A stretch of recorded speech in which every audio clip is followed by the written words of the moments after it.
Tim, Coach said you're expected to get some of your corners back this week. That's got to feel good. Can you get into that a little bit, trying to get healthy there at that position? Yeah, we just got to wait and see toward the end of the week how those guys feeling, and hopefully we get them back. It would be good to be at full strength with them, but we try to get the other guys ready because we won't know that till probably toward the end of the week. I know the plan was not just to have 6 scholarship corners, but that's reality. Circumstances happen. Just how big of a concern is that for you, only having 6 scholarship corners on the roster? No, you deal with the situation as it is. That's why we try to have everybody ready. Because when your numbers call, you got to be ready to perform. So we try to develop all the guys and make sure everybody's on the roster is ready to go because that's the part you can't control. So you try to control the controllables. Right behind him, Nathan Baird, Cleveland.com. Because of the small numbers that you had out there this year, and it's a young room anyway, I guess, but did that increase the urgency to get Jyaire and I guess Ryan Turner too ready to contribute early this season? We just kind of go about that plan anyway. We try to, because we know, over the course of time, things happen. So we always try to prepare for the unexpected, man. By when you're in the room, we try to treat every guy as you developing and preparing like you're going to play. That may not always happen, but we go through that process of preparing that way so when you get the time, you're ready for it. And we can't do that week. That has to start weeks before that opportunity presents itself to you. So we kind of go in with that plan from the start.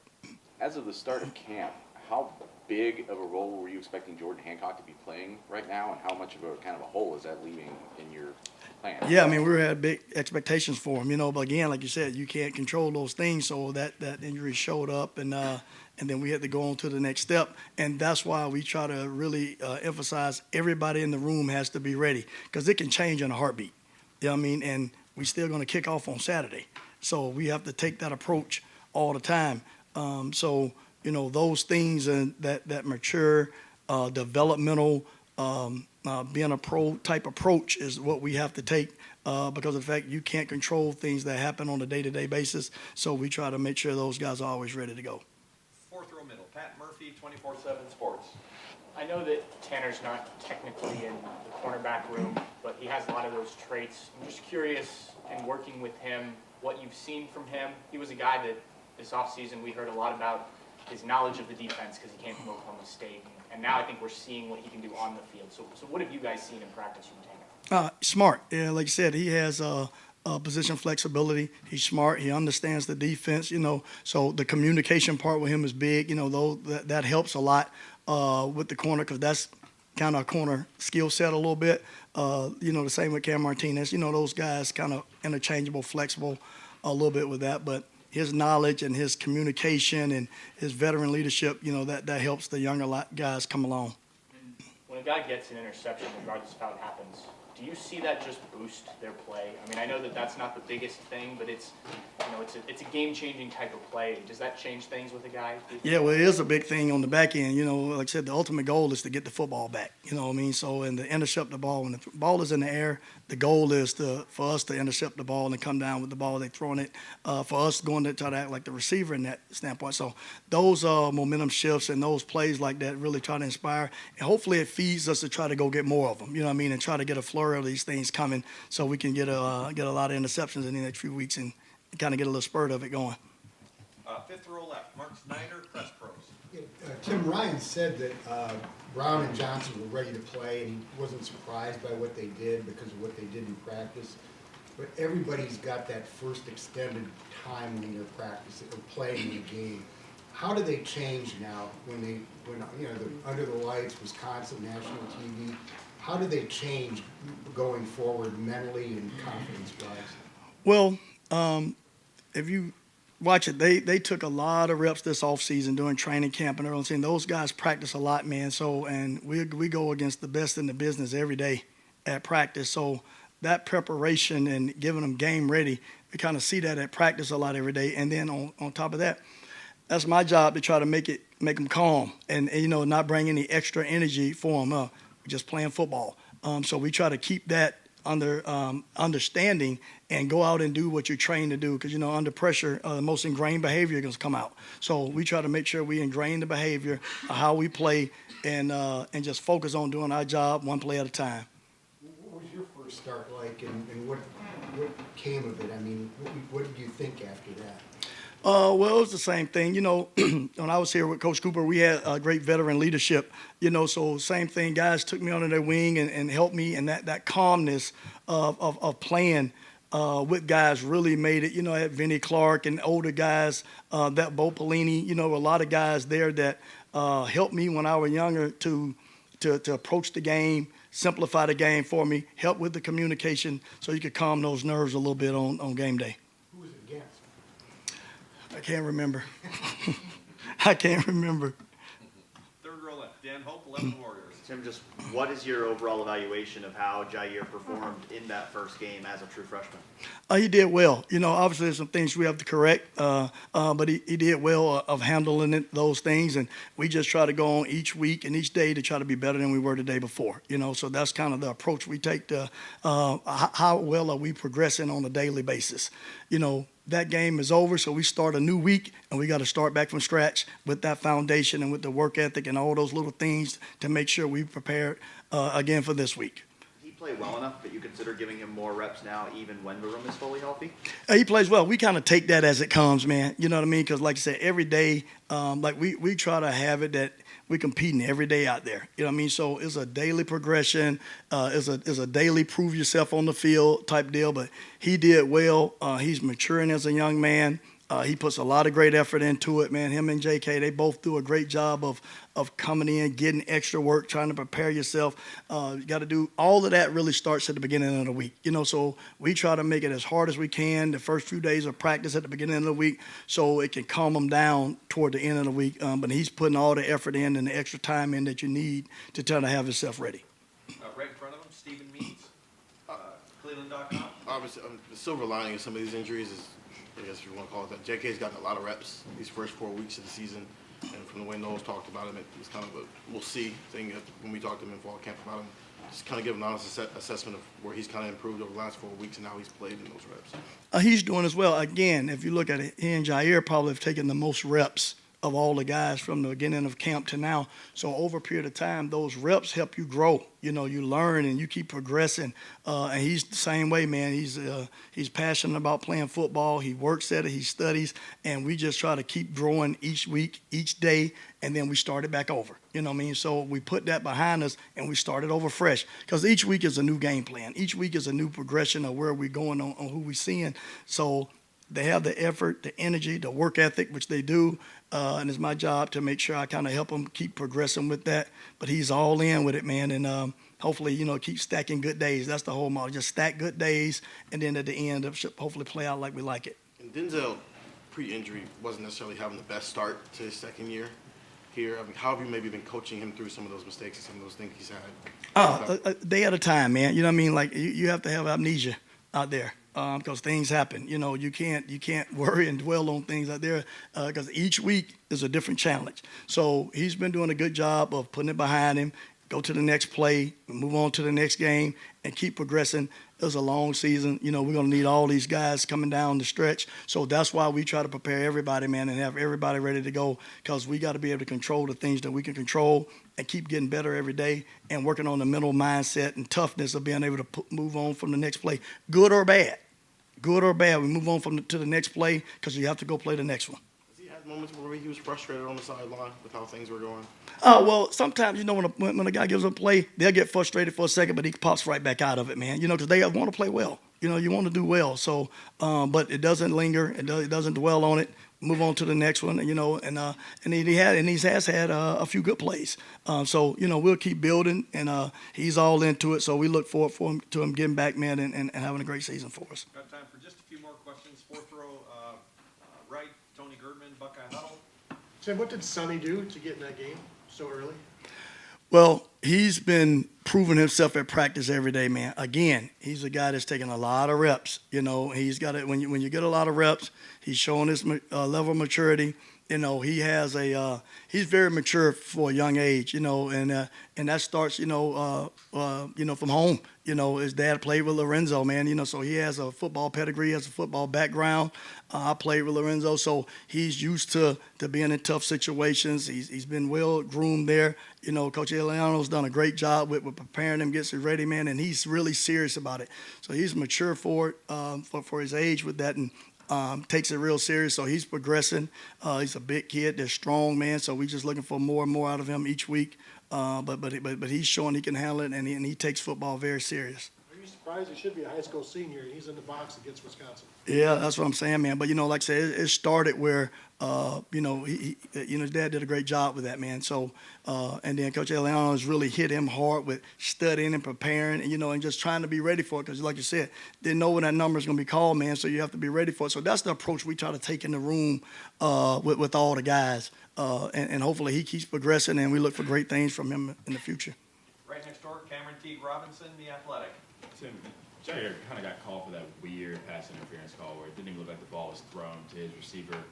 They score on that drive. How did you see him react to that? I mean, true freshman stepping in and be kind of a ghost call on that play. We move on to the next one, man. I say again, so it's all we try to really emphasize. The thing I try to do with all those guys is develop a great relationship with them, because when you play defensive back, you're on an island. Things happen. So we have to really work on our mindset on moving on to the next play. The ref is not going to change the call, no matter how mad you get or how upset you get it. So we have to move on to the next play, so it doesn't affect the next play. You know what I mean? So we try to make sure we take that approach. And I try to have that, if I'm not worried about it, don't you worry about it. So we can't really, dwell on it. So it happened. Let's go play the next one, because the next goal is to stop them. So we have to try to have that mindset. So we work on that, man, of not getting frustrated. And that's the approach we try to take with it, man. It's a mental mindset, tough capacity that we try to, work on how we go about approaching the game out there with their thought process. Well, and that could be hard for a true freshman, first time under the lights. Just what does that say about his maturity that he's able to put that away so quickly? No, it's really good. It's really good with it. But like you said, we try to work on in that practice. We try to work on things. So even at practice, when things happen, we try to how we respond to things is a big part of how things happen out there. And that's even when you hit a stretch of things going good. You can have a stretch of things going good, and you relax a little bit and get confident. They hit you with one. So we have to go to the next play regardless of the outcome of that play.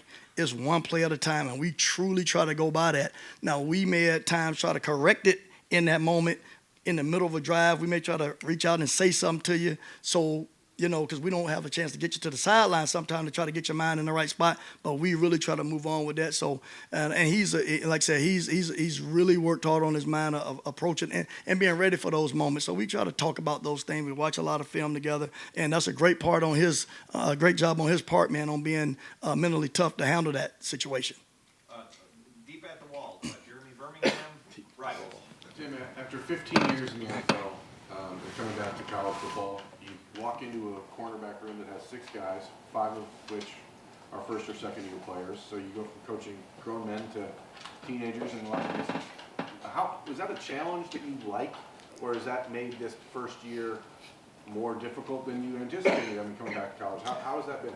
No, I like the challenge because my calling is the development of young men. You know what I mean? So it's fun to me. First of all, I get a chance to come back to my alma mater where I played football at. So that's like great for me. That's heaven to be back under the grounds where I played on. So I know the history, I know the tradition, and I know what comes with that. And the fact that you get to work with young men who have a passion to play at a high level, and you can be a part of their development is great for me. You know what I mean? So I look forward to the challenge. I embrace it. And we have a lot of great guys that love football, are passionate about growing and learning. I know that starts with relationships. So I try to build great relationships with these guys. We work on football. And then I try to use, some of the things that I know about the game to try to help them see the game through a different light and try to expedite their learning curve. And then, and it's been good with them. But it all starts with the relationship with them, spending a lot of time with them on the mental approach to the game, on trying to understand the things that happen. And it really helps us a lot at practice. Because like I said, man, we see an outstanding quarterback, a great quarterback, and we have great receivers that we face. So that challenge for us hopefully keeps building us to better us for Saturdays. And we take it all serious, and those guys have been doing a great job. But it's been fun on working on their development. For someone like Jyaire, who didn't have a relationship in the recruiting process, he's on campus when you got the job here, essentially.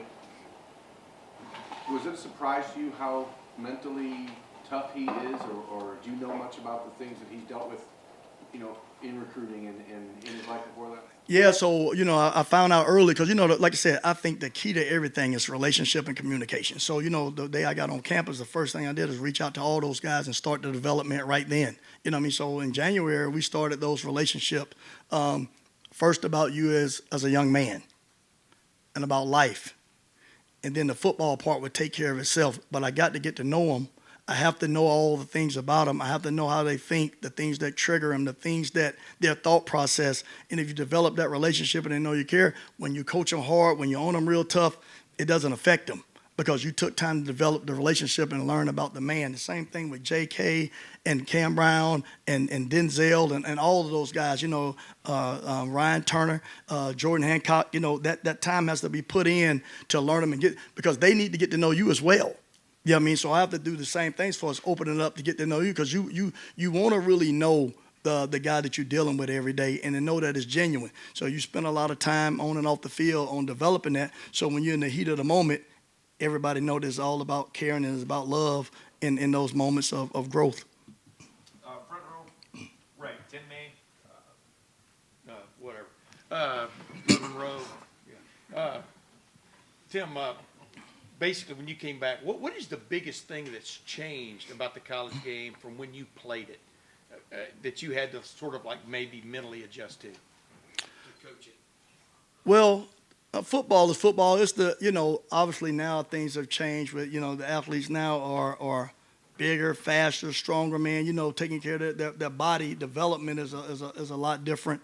And then, the other outside piece of it, you know what I mean? Now, you have the NILs and you have the social media and you have all those other things that come back that you try to pull guys in from to keep it about football with the distractions now and those things play a bigger part in it.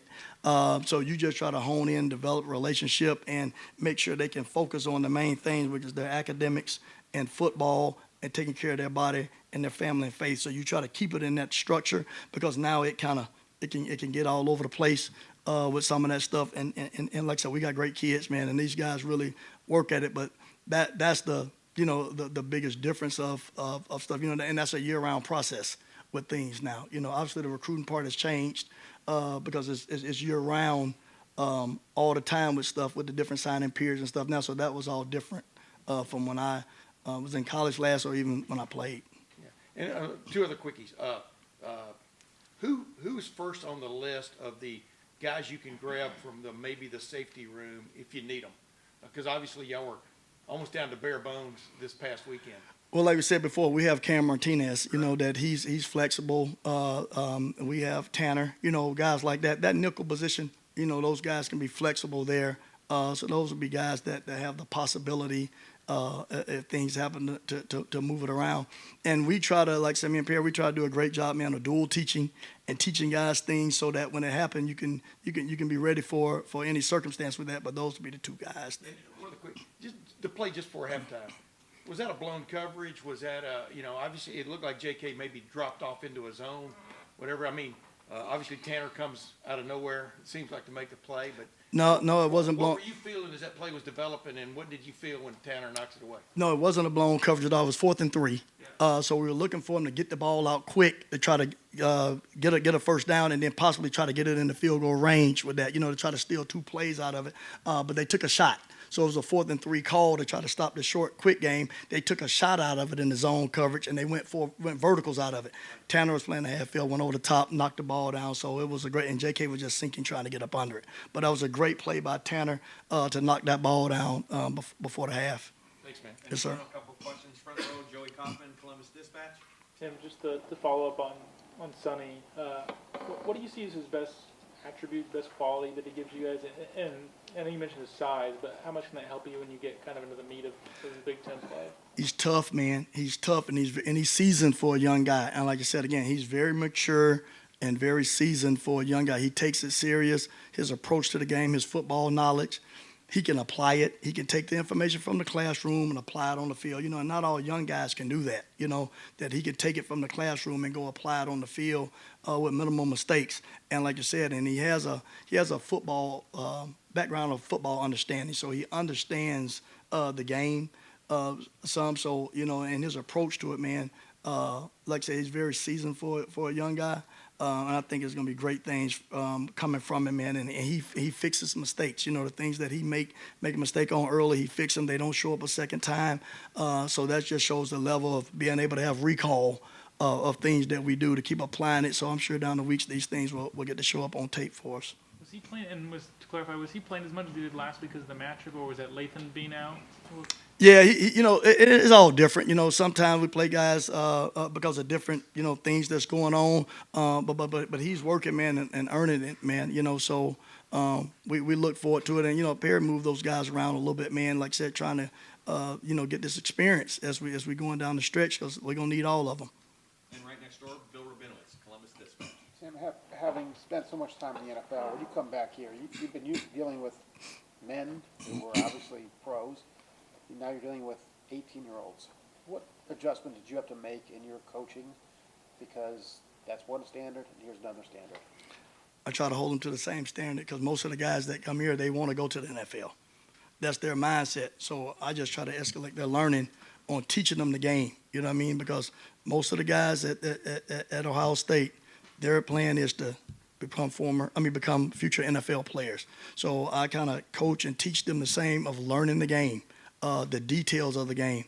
Now, obviously, it's a little slower with some guys because of the fact they learn it, but we try to push that envelope with understanding football and the IQ level, being able to apply the schemes and the systems and seeing how offenses are trying to attack us. We try to go about the same way to get them ready to play, because with that, some of those guys may be escalated and having to play real early. And right now, you know, and we play big-time football out there with great opponents that we see. So you have to start getting them ready right now. So it's I kind of take the same approach with it, because that's their end goal anyway, you know, of where they want to get to. So I kind of take that approach with them, and maybe slow it down some with some things, and it's a progression to get to it, but you try to go about that same approach and just in a little bit of a slower rate.